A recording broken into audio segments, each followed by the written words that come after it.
Hello everyone, welcome to the class. तो students, आज हम डिस्कस करेंगे instantaneous rate of a reaction. Now let us see what is instantaneous rate. The rate of change of concentration of reactant और a product at a particular moment of time is called instantaneous rate of a reaction. In simple words we can say किसी particular time या किसी particular moment के ऊपर कितना rate है, that is called instantaneous rate. तो instantaneous rate के concept को अंडरस्टैंड करने के लिए यहाँ पर एक हम बहुत ही सिंपल सी एग्जांपल डिस्कस करने जा रहे हैं, जिसके बाद आपको ये कॉन्सेप्ट बिल्कुल क्लियर हो जाएगा। Now let us see the example. तो सपोज करते हैं बच्चों कि आप हो पॉइंट ए के ऊपर और यहाँ से आपने एक जर्नी स्टार्ट की two point B. Clear?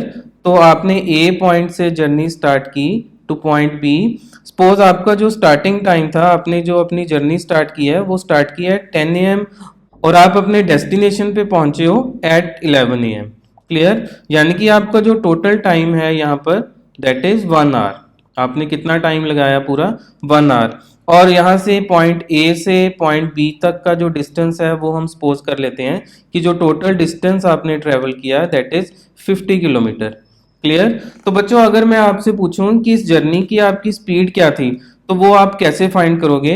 Yes, speed आप फाइंड करोगे जितना आपने डिस्टेंस ट्रेवल किया, यानी कि 50 किलोमीटर, जितने टाइम में किया दैट इज 1 आवर, तो आपकी स्पीड क्या हुई? 50 किलोमीटर पर आवर। और यहाँ पर आपको ध्यान रखना है कि ये जो आपकी स्पीड है ये है आपकी एवरेज स्पीड और it is the average rate.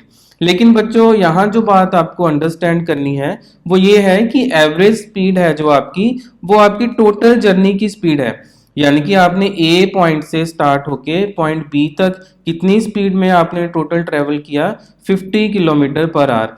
तो बच्चों, जब आपने ए टू बी ट्रेवल किया तो ऐसा भी तो हो सकता था कि रास्ते में बहुत ज़्यादा ट्रैफिक मिला आपको, जिसकी वजह से आपकी स्पीड बहुत ज़्यादा कम होगी। और ऐसा भी हो सकता है कि उस पॉइंट के बाद आपको ट्रैफिक बिल्कुल ना मिला हो और आपकी स्पीड है जो 50 किलोमीटर पर आवर से ज़्यादा हो गई हो। यानी कि इससे आपको क्या अंडरस्टैंड करना है कि अगर आपने पॉइंट ए से बी तक ट्रेवल किया तो ज़रूरी नहीं है कि आपने पूरी जर्नी के दौरान एक कांस्टेंट स्पीड से ही ट्रेवल किया हो। ये भी हो सकता है कभी आपकी स्पीड कम हुई हो, कभी आपकी स्पीड ज़्यादा हुई हो।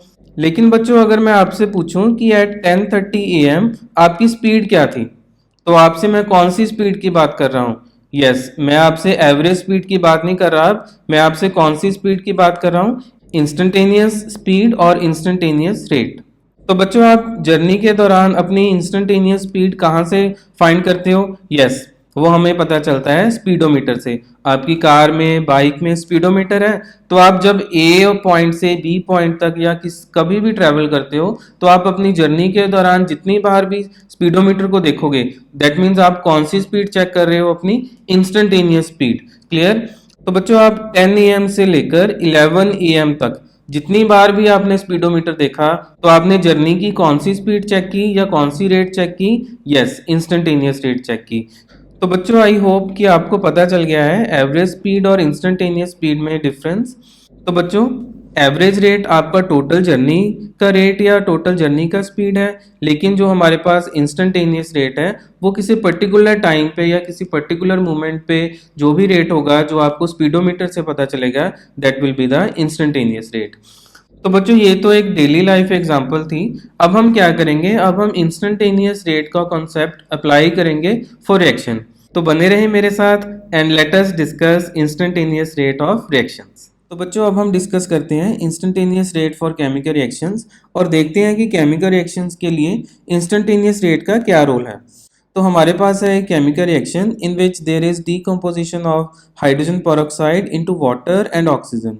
और इस रिएक्शन से रिलेटेड हमारे पास एक्सपेरिमेंटल डाटा अवेलेबल है जो हमने इस टेबल में शो किया है, उसके बारे में थोड़ा डिस्कस करते हैं हम। तो बच्चों, हमने क्या किया?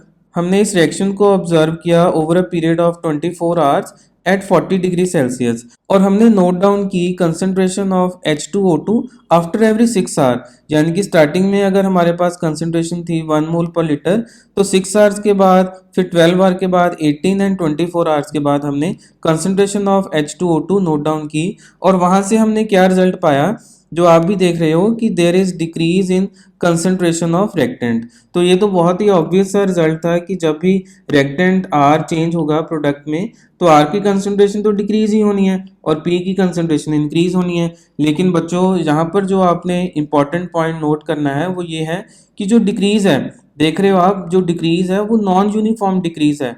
This is the main point which should be remembered कि जो स्टार्टिंग में देखो आप, यहाँ पर हमने डिक्रीज भी शो की है।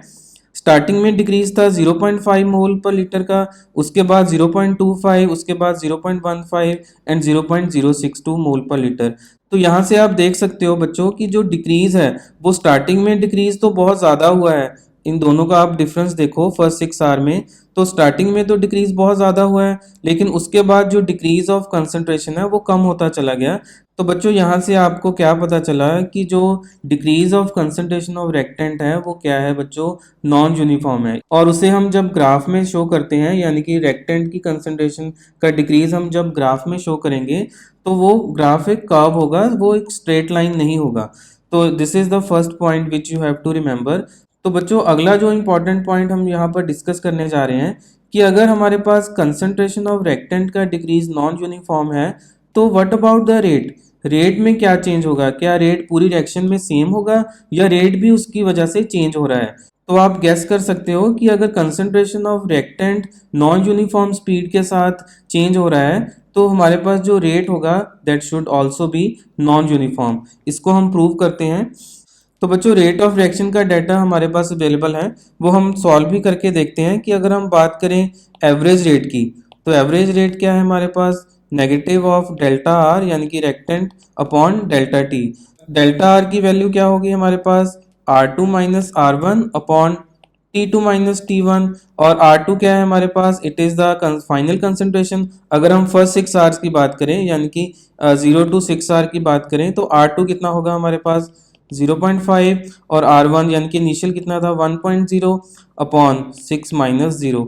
तो यहाँ से आपको मिलेगा 0.5 upon 6 which is equal to 0.833, और यूनिट होंगे इसके मोल पर लीटर पर आवर। तो बच्चों हमने यहाँ पर क्या किया, रेट ऑफ रिएक्शन को मेजर किया आफ्टर एवरी 6 आवर। तो यहाँ से रिजल्ट मिला हमें कि जो रेट ऑफ रिएक्शन है वो बच्चों डिक्रीज हो रहा है, लेकिन जो डिक्रीज है वो यूनिफॉर्म डिक्रीज नहीं है, जो डिक्रीज है वो नॉन यूनिफॉर्म डिक्रीज है। देखो स्टार्टिंग में जो रेट था इन फर्स्ट 6 आवर, जो रेट था वो काफ़ी ज़्यादा था।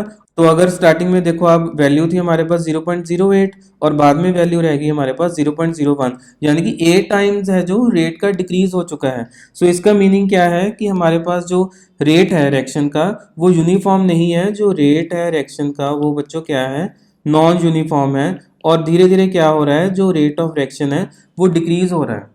तो यहाँ से आपने बच्चों रिजल्ट नोट डाउन करना है कि since the rate of the reaction is changing, तो वहां पर हमें एवरेज रेट का कोई ज़्यादा फायदा नहीं होगा, बिकॉज एवरेज रेट क्या है, वो एक फिक्स्ड इंटरवल में हमें रेट ऑफ रिएक्शन बताएगा। यानी कि जैसे आपने देखा कि 0 आवर से लेके 6 आवर तक। लेकिन अगर हम 3 आवर्स के बाद फाइंड करना चाहें या 2 आवर्स के बाद फाइंड करना चाहें या किसी और टाइम पर हम रेट ऑफ रिएक्शन फाइंड करना चाहें, तो बच्चों हमें एवरेज रेट ऑफ रिएक्शन का कोई यूज़ नहीं है। वहां पर हमें कौन सा रिएक्शन का रेट डिस्कस करना होगा, instantaneous rate of the reaction.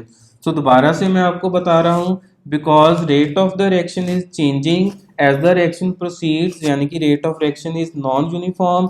Starting में रेट है जो वो काफ़ी तेज़ है, बाद में रेट है जो वो काफ़ी स्लो हो जाता है, जिसकी वजह से हम कौन सा रेट ऑफ रिएक्शन डिस्कस करेंगे यहाँ पर बच्चों, yes, instantaneous rate of the reaction. और instantaneous rate of the reaction हमें क्या बताएगा कि रिएक्शन की स्टार्टिंग से लेकर उसके कंप्लीट होने तक किसी भी टाइम के ऊपर हम रेट ऑफ रिएक्शन फाइंड कर सकते हैं, और that will be the instantaneous rate of the reaction. Similarly जैसे आपने अपनी जर्नी के दौरान स्पीडोमीटर को चेक करके इंस्टेंटेनियस रेट बता दिया था, वैसे ही हम रिएक्शन के लिए भी इंस्टेंटेनियस रेट फाइंड कर सकते हैं। लेकिन यहाँ पर एक स्पेशल मेथड होगा जिससे हम फाइंड करेंगे instantaneous rate, that will be the graphical method. लेकिन उससे पहले बच्चों अब हम देखते हैं कि कैसे हम इंस्टेंटेनियस रेट को एक्सप्रेस कर सकते हैं। Now we will discuss the mathematical expression of instantaneous rate, and after that we will discuss the experimental determination of instantaneous rate. तो बच्चों बने रहें मेरे साथ एंड डिस्कस करते हैं expression for instantaneous rate of reaction. तो बच्चों let us find the expression for instantaneous rate of a reaction. तो हमारे पास एक रिएक्शन है in which reactant R is changing into P, और इस रिएक्शन का पहले हम एवरेज रेट देखते हैं। Average rate of this reaction can be written as minus delta R upon delta T and it can be delta P upon delta T. Clear? So this is the average rate of the reaction.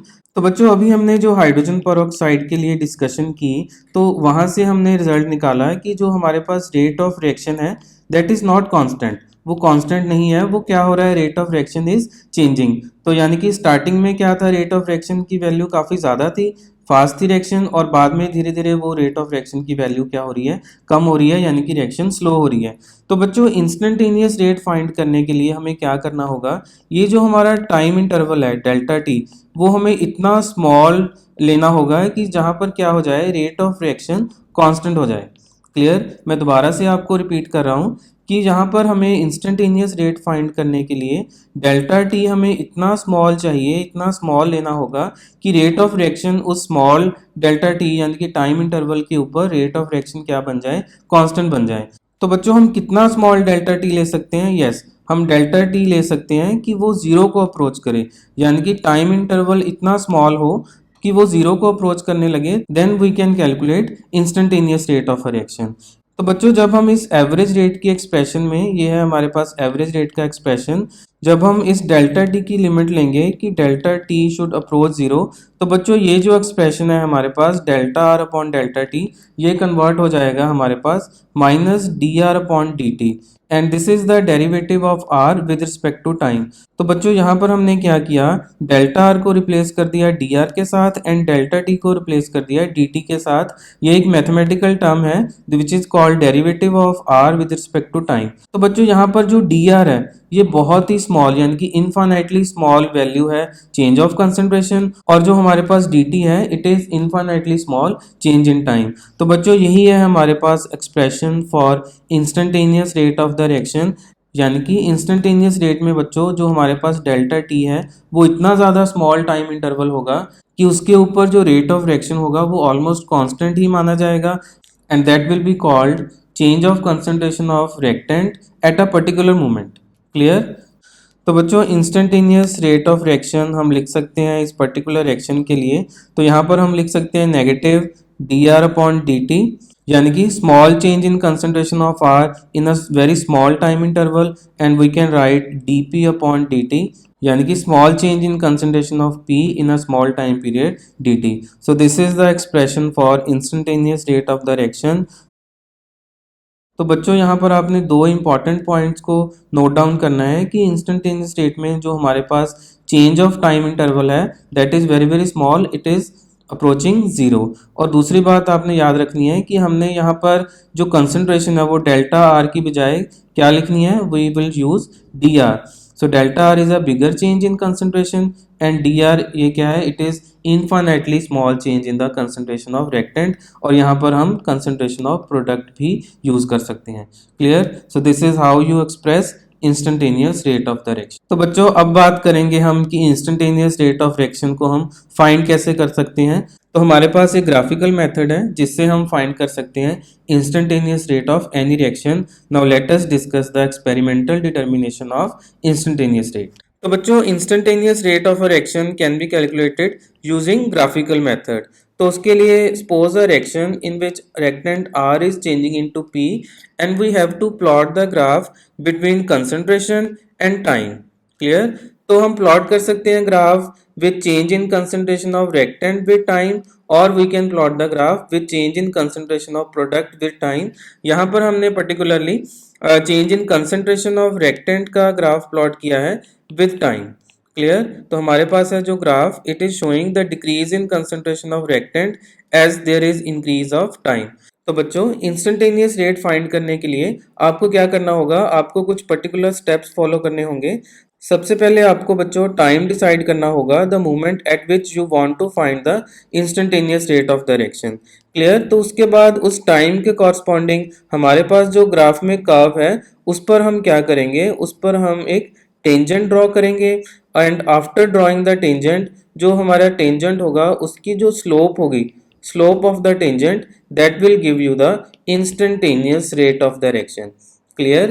तो ये steps आपको follow करने होंगे. सबसे पहले आपको time decide करना होगा for instantaneous rate of direction और the moment at which you want to find the rate of direction.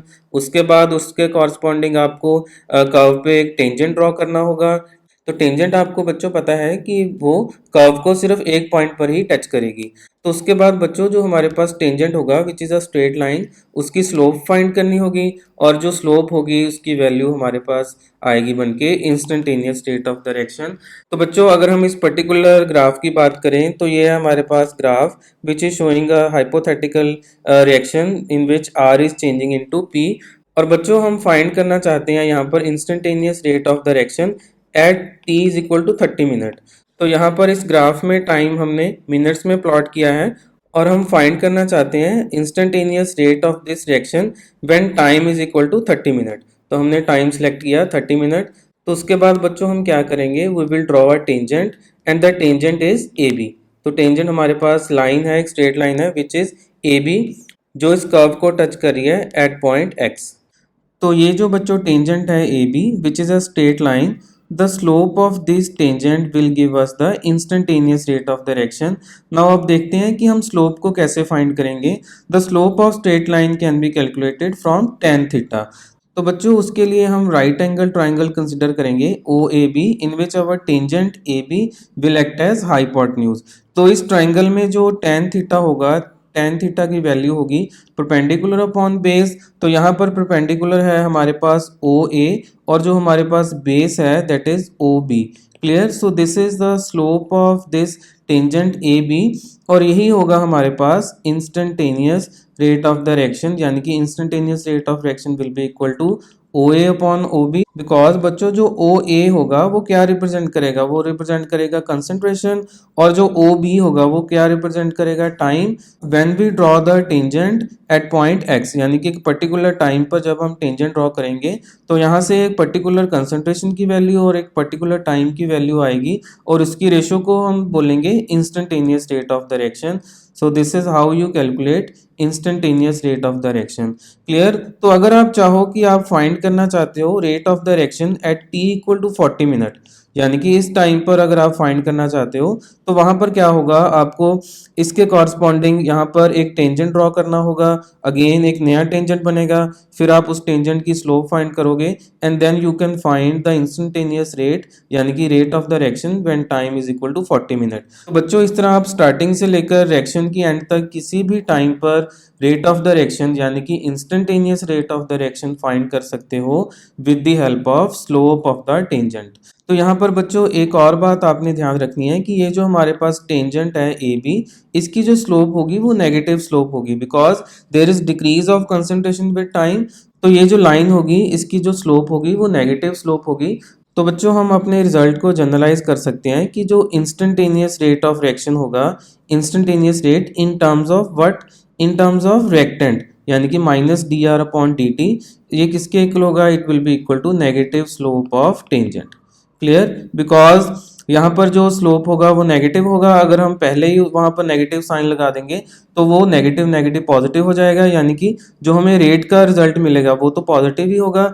ये नेगेटिव साइन बच्चों शो करेगा कि जो स्लोप ऑफ लाइन है वो नेगेटिव है, या हम कह सकते हैं कि कंसंट्रेशन है जो रेक्टेंट की वो डिक्रीज हो रही है विद टाइम. सो बच्चों इस तरह आप कैलकुलेट कर सकते हो instantaneous rate of direction using this graphical method. तो बच्चों ये जो हमने इंस्टेंटेनियस रेट फाइंड किया है it is calculated in terms of R.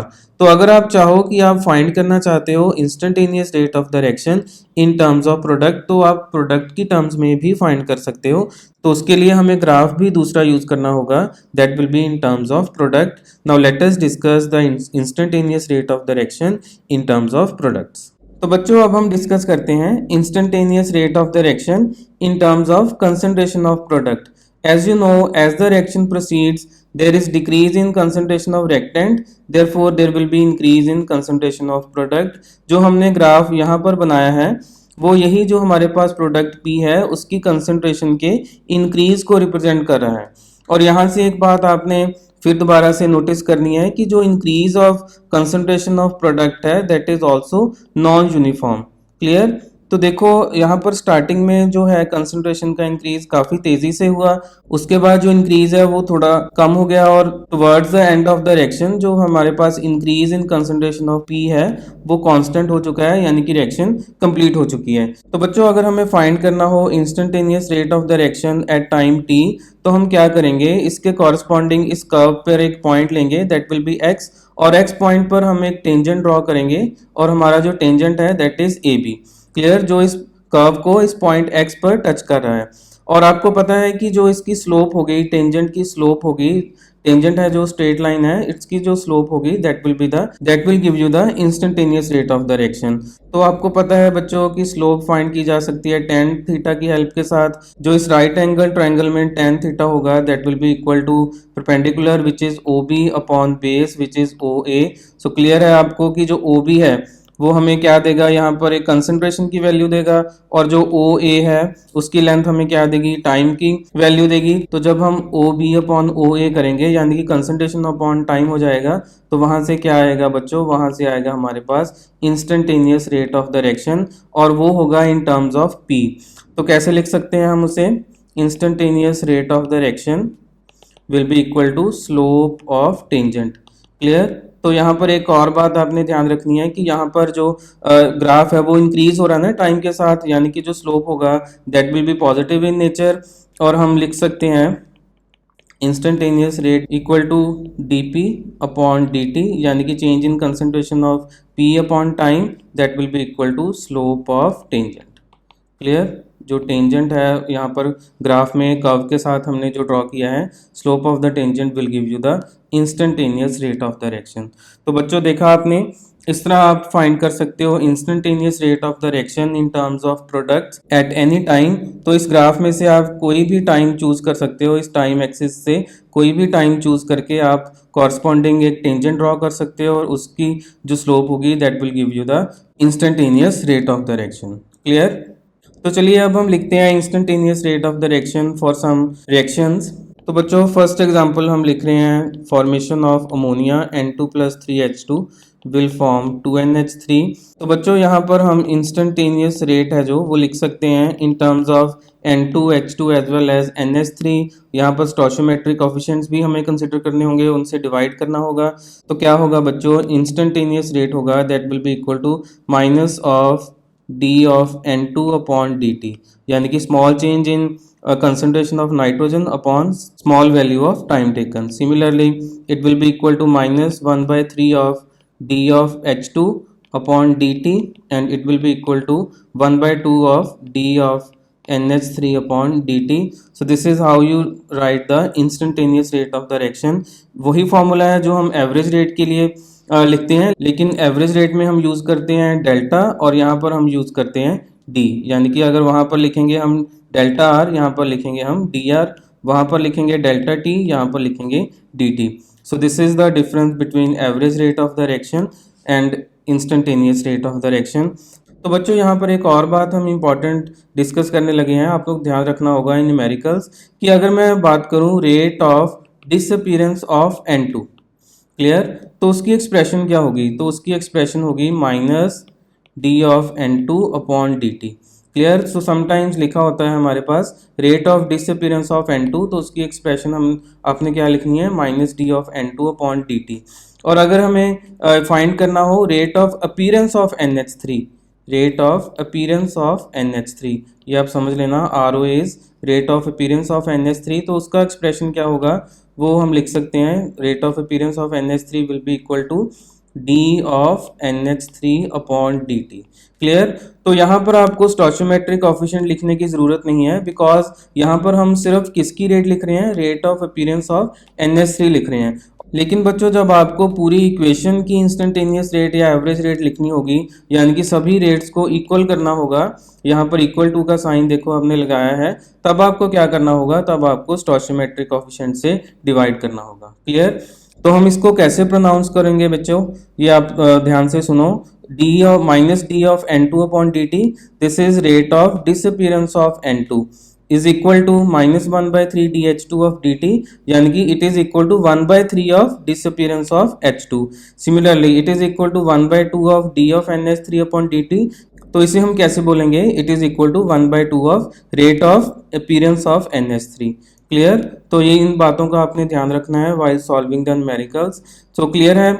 तो बच्चों अगर हम बात करें इंस्टेंटेनियस रेट के यूनिट्स की, तो इंस्टेंटेनियस रेट के यूनिट होंगे मोल पर लीटर पर second. They are similar to the average rate. लेकिन अगर हमारे पास रिएक्टेंट और प्रोडक्ट गैसियस स्टेट में हो तो यूनिट्स होंगे एटमॉस्फेयर पर सेकेंड। तो बच्चों आज हम इस टॉपिक में इतना ही करेंगे। जो हमारा नेक्स्ट टॉपिक होगा that will be based upon factors affecting rate of the reaction. तो ये जो हमारे फर्स्ट 2 लेक्चर्स हैं they are very basic lectures. जो आगे का हमारा सिलेबस है इस चैप्टर का that will be based upon these 2-3 basic lectures. क्लियर। तो चलो मिलते हैं अपने नेक्स्ट लेक्चर में। Till then take care, bye bye.